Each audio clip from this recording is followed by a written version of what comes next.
છે આપણે બીજા ધોરણની અંદર 13મું પ્રકરણ આપણે પૂરું કર્યું હતું પાઠ્યપુસ્તકની અંદર. સ્વાની અંદર આપણે શરૂ કરીએ છીએ. સૌથી લાંબુ ડગલું.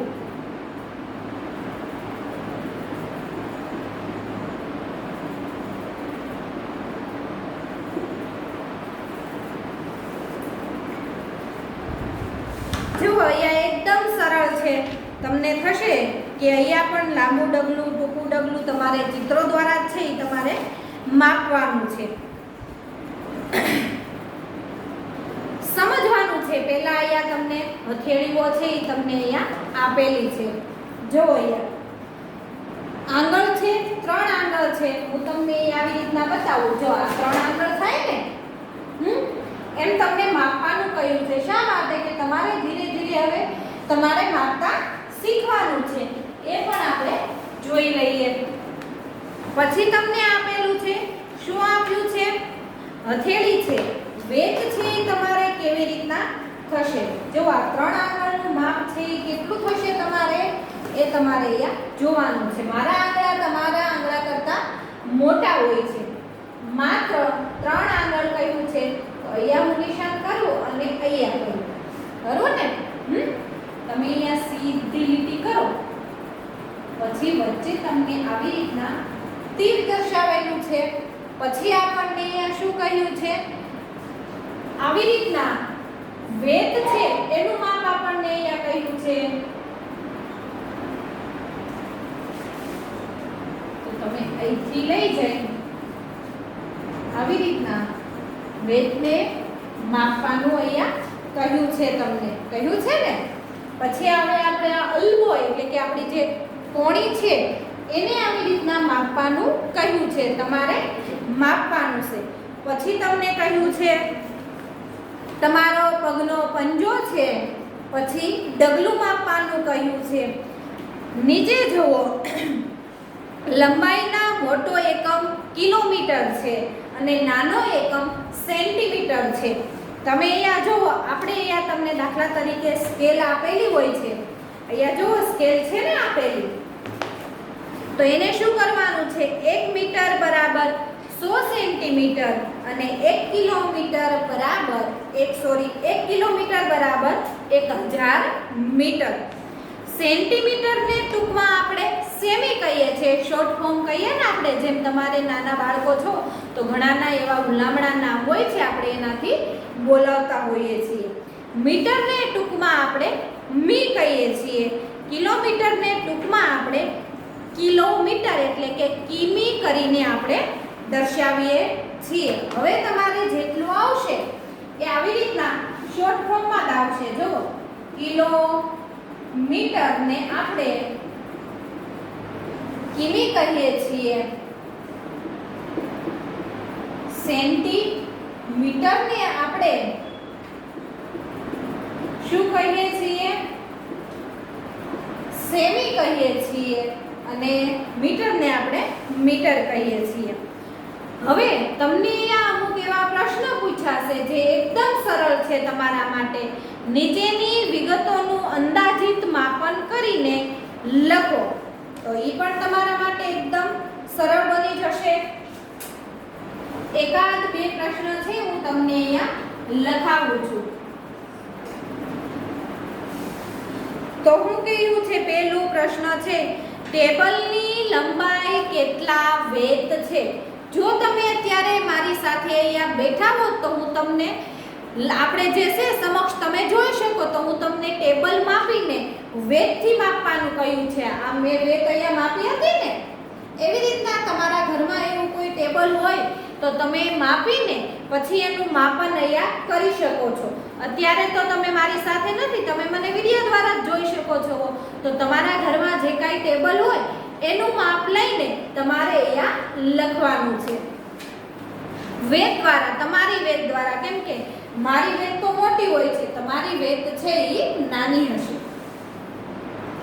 બારીની લંબાઈ કેટલી વેત થાય? તમારા ઘરમાં કોઈ બારી હોય તો એને આવી રીતના ઊભી માપવાની. આ 1, પછી આપણે 2, 3. આ તો મારી પાસે બોર્ડ છે, હું તમને શીખવાડું છું કે કેવી રીતના તમારે માપવાનું. તમે નાના છો તો 10 થી 15 વેત પણ તમારી હોઈ શકે છે. કોઈકની બારી મોટી હોય, કોઈકની નાની હોય. જેના ઘરમાં જેવડી બારી હોય એ તમારી વેતથી માપીને એ વેતનું માપન અહીંયા કરવાનું છે. કોઈકની 7 વેતની પણ થાય, કોઈકની 10 વેતની પણ થશે. પછી પેન્સિલની લંબાઈ આંગળ કેટલા આંગળ છે?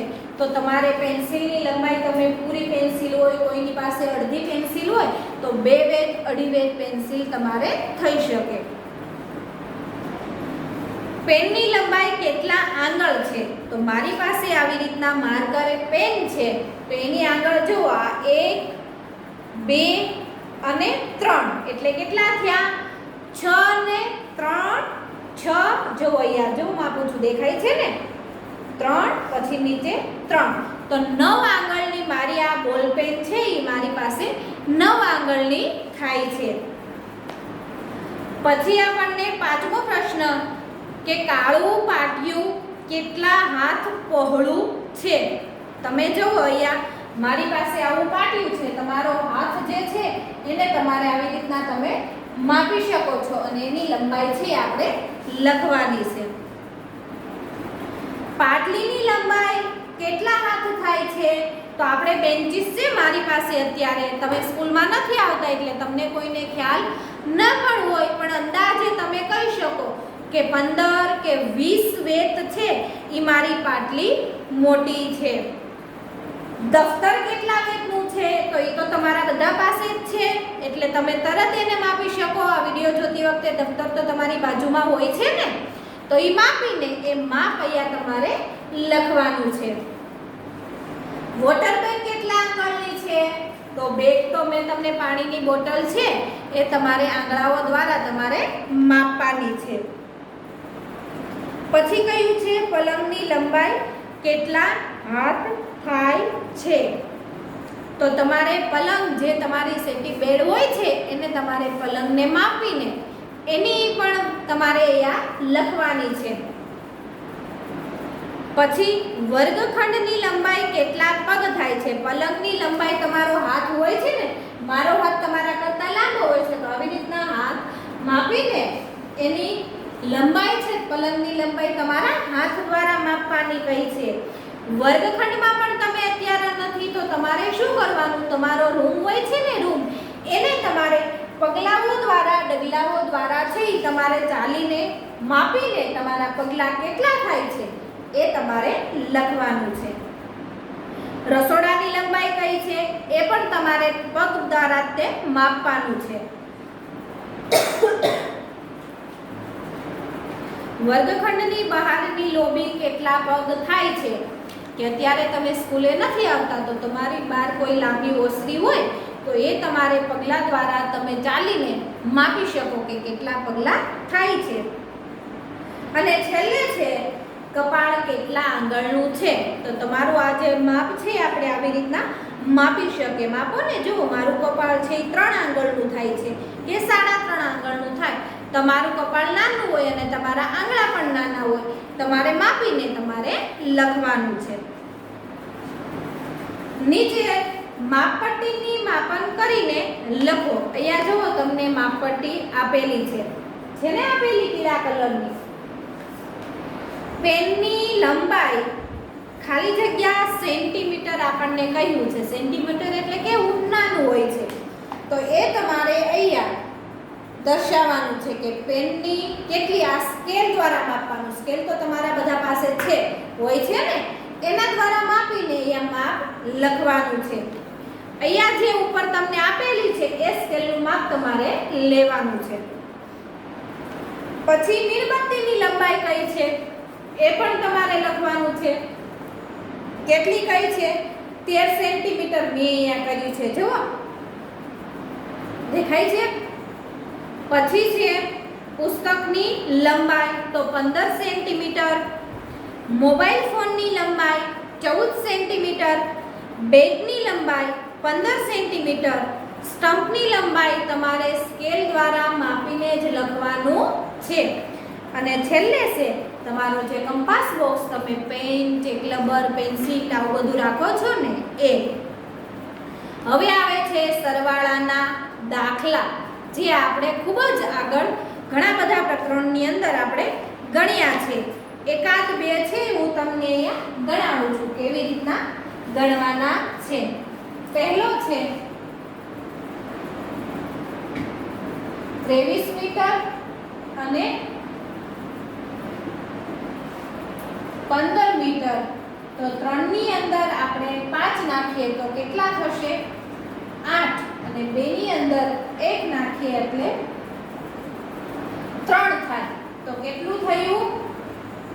38 મીટર થશે. થાય ને 38 મીટર. ઘણા બધા દાખલાઓ છે એ તમને નીચે અહીંયા આપેલા છે, એને આપણે અહીંયા જોવાના છે. પછી આપેલું છે બાદબાકી, કેમ કે સરવાળા તો તમને બધાને આવડે જ છે.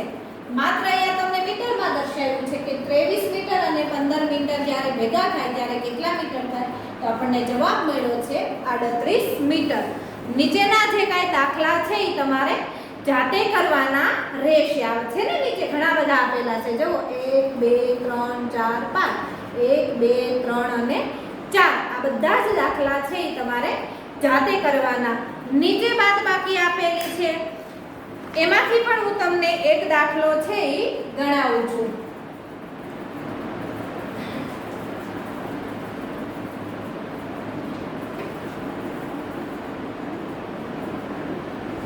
-38 મીટર માઇનસ 24 મીટર.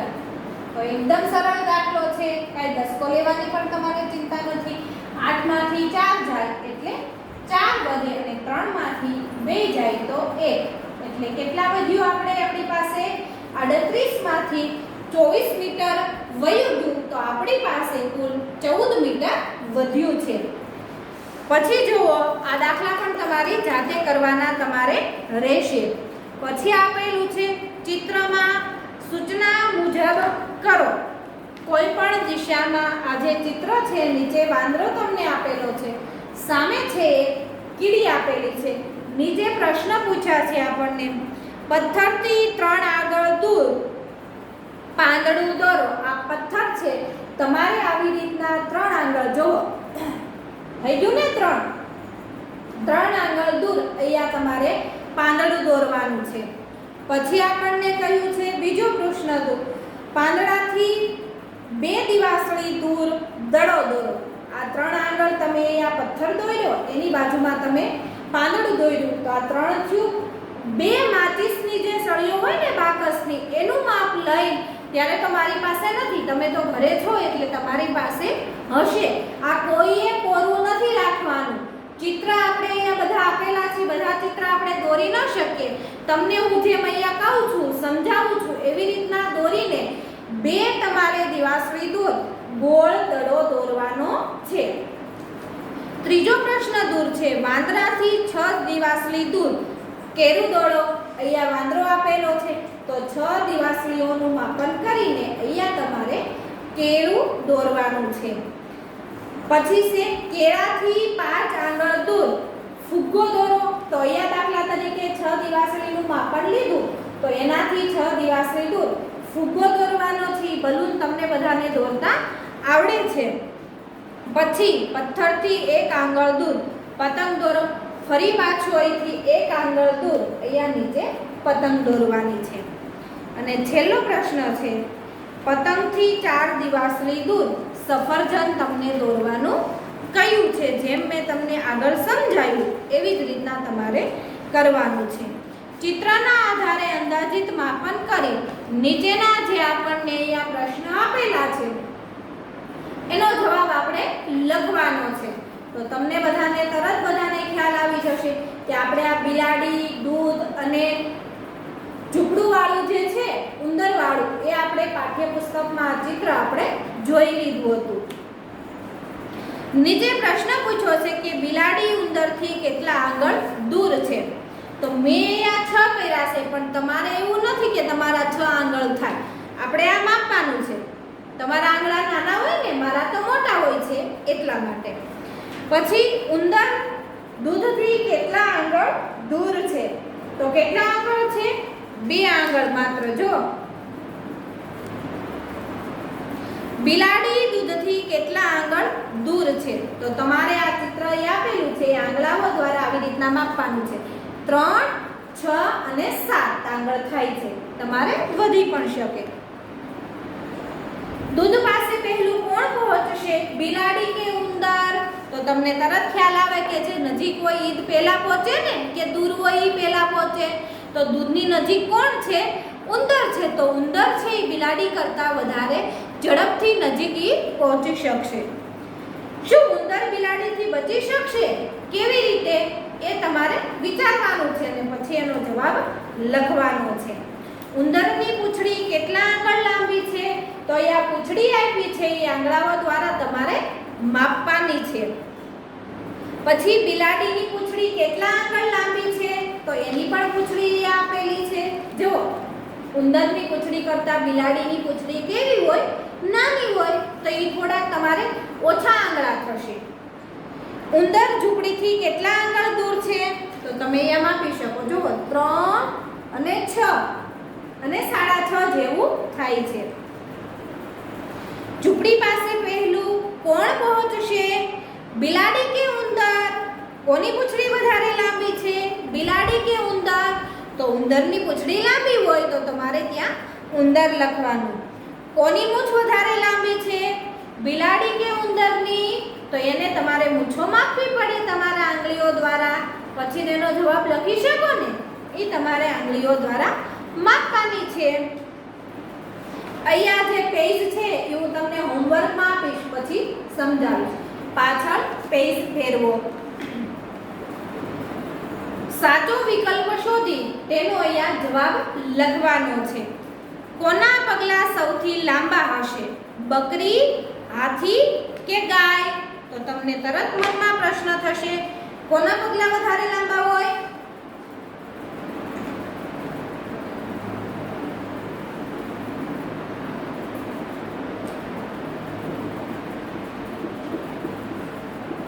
કોના પગલા સૌથી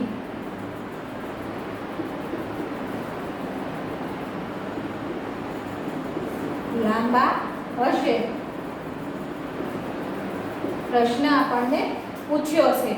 તો નીચે ઓપ્શન આપણને આપ્યા છે. અ બકરી, બ હાથી અને ક ગાય. તો તમને તરત ખ્યાલ આવશે કે કોના પગલા સૌથી લાંબા હશે. તો બકરી, ગાય બંને કરતા હાથી કેવું પ્રાણી છે? મોટું છે. તો એના ડગલા પણ કેવા હશે? મોટા હશે. તો એની સામે તમારે આવી રીતના સાચાની નિશાની કરવાની છે. બીજો પ્રશ્ન જુઓ. વેત આગળ પગલાથી શું માપી શકાય?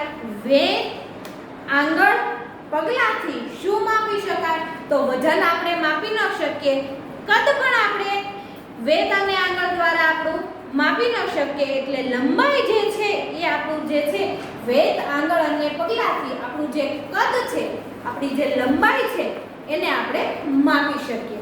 એ તમારે લખવાનું છે. ઘર અને મંદિર વચ્ચેનું અંતર શેના વડે યોગ્ય રીતે માપી શકાય? ઓપ્શન આપણને 3 આપેલા છે. આંગળ, વેત અને પગલા દ્વારા. તો આંગળ તમારી સાવ નાના હોય છે, વેત પણ નાની થાય. એટલે તમે ઘરથી મંદિર સુધી તમે ચાલીને જાઓ તો તમારા ડગલા છે એટલે કે પગલા છે એને તમે માપી શકો. તો પગલામાં તમારે સાચી નિશાની કરવાની છે. નાની બહેન બબલી, તેનો મોટો ભાઈ બિટ્ટુ અને તેની મમ્મી ખાટલાની લંબાઈ વેત વડે માપે છે. તો કોની વેત સૌથી ઓછી થશે? તો સામાન્ય છે કે બબલી અને તેનો ભાઈ જે બિટ્ટુ છે એ બંને નાના છે. એની મમ્મી એના કરતાં ઉંમરમાં મોટી પણ છે. તો બબલીના મમ્મીની વેત પણ મોટી હોવાની ને. હું તમને વારંવાર કહું છું કે તમારી વેત મારી વેત કરતાં નાની હશે. તો મારી વેત મોટી હોય તો ઓછી થાય. તો બબલીના મમ્મીની વેત કેટલી થશે? ઓછી થશે. નમન તેના પપ્પા અને તેની મમ્મી મોબાઈલનું માપ આંગળીથી કરે છે. કોના આંગળ સૌથી વધુ થશે? તો નમન નાનો છે એના પપ્પા કરતાં, અને નમનની મમ્મી બંને મમ્મી પપ્પા કરતાં નમન નાનો છે ને, તો એની આંગળ પણ કેટલા હોય છે? નાના. નાના નાના હોય છે તો એના આંગળા સૌથી વધારે થશે. એની સામે તમારે સાચાની નિશાની કરવાની છે. પછી જો નીચેની વસ્તુઓનું માપપટ્ટીથી માપન કરીને લખો. આ બધી જ વસ્તુઓ તમારા ઘરમાં છે એટલે આપણે અહીંયા કશું માપી ન શકીએ. કે સાણસી નું માપપટ્ટીથી તમારે માપન કરવાનું સેન્ટીમીટરમાં. સાણસી, ચીપિયો, સાવરણી, તેલનો ડબ્બો, તકિયો, વેલણ, પેન, ફોટા ફ્રેમ અને કાંસકો. આ બધી જ વસ્તુઓ તમારા ઘરમાં છે પણ શેના વડે તમારે માપવાની છે? શેના વડે?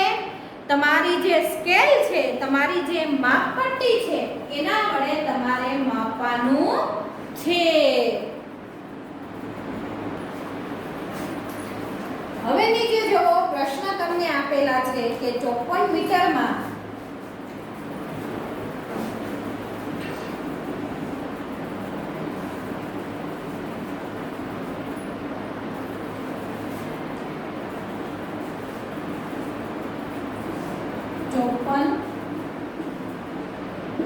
મીટરમાં 37 મીટર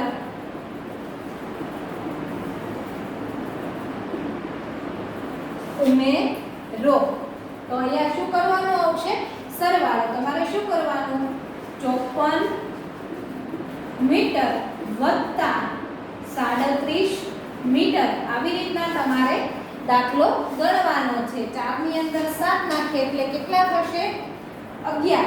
7, 8, 9, 10 અને 11. 11 નો એકડો વધી આવી આપણે 1. 5 ની અંદર આ 1 ઉમેર્યો એટલે 6 થયા. 6 ની અંદર આપણે આ 3 ઉમેર્યા એટલે 9. એટલે કેટલું થયું આપણે? 91 મીટર. બીજો દાખલો તમને આપ્યો છે 81 સેમીમાંથી એટલે કે સેન્ટીમીટરમાંથી 39 સેમી બાદ કરો એટલે કે 39 સેન્ટીમીટર બાદ કરો. તો તમને અહીંયા સ્પષ્ટ કહી દીધું છે બાદ કરવાનું કહ્યું એટલે બાદબાકી આપણે થશે. તો 81 માંથી -39 સેન્ટીમીટર બાદ કર્યા. તો અહીંયા ધ્યાન રાખો દસકાવાળો દાખલો આપણે અહીંયા આવ્યો છે. 1 માંથી 9 ન જાય, અહીંયા મૂક્યો કાપો અને ઉપર મૂક્યા 10.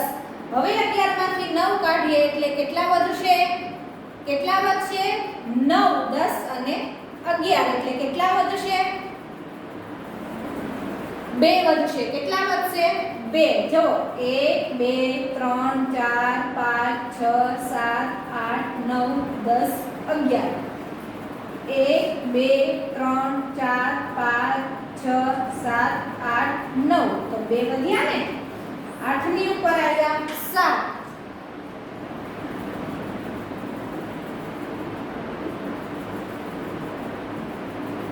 7 માંથી 3 જાય તો કેટલા વધે?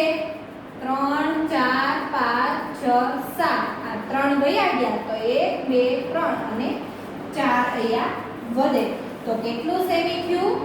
42 સેમી.